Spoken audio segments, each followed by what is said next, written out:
La vie d'un chercheur. Vous avez dit chercheur ? Un chercheur est un être humain qui se pose des questions. Dans ce sens, nous sommes tous des chercheurs.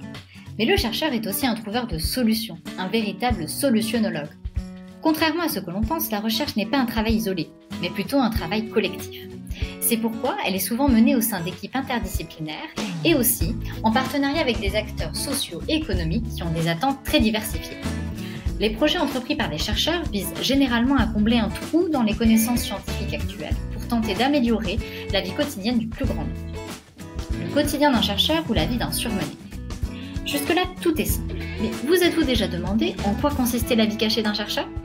Si la vaste majorité des chercheurs sont aussi des professeurs qui enseignent à de très grands groupes d'étudiants, ils donnent des conférences scientifiques mais aussi des conférences publiques, supervisent un grand nombre d'étudiants en master, doctorat, sinon post-doctorant, ils doivent évaluer les articles rédigés par tous les autres chercheurs de leur domaine et se tenir à la pointe des connaissances de leur secteur. C'est mieux quand on aime lire. Le futur chercheur, le doctorant. La recherche nécessite généralement le concours de nombreux étudiants, tels que les doctorants, dont le but est de soutenir une thèse en 3 ans minimum. Leurs travaux de recherche consistent en la validation ou l'invalidation d'hypothèses scientifiques grâce à un terrain de recherche spécifique.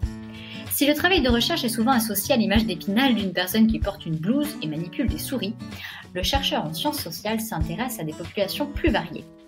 Les êtres humains dans leurs différents milieux de culture. Pour le chercheur en sciences de gestion, c'est l'homme au sein de son entreprise. Ces outils de recherche peuvent être des interviews, dans le cadre d'une recherche dite qualitative, ou alors des questionnaires dans le cadre d'une recherche dite quantitative.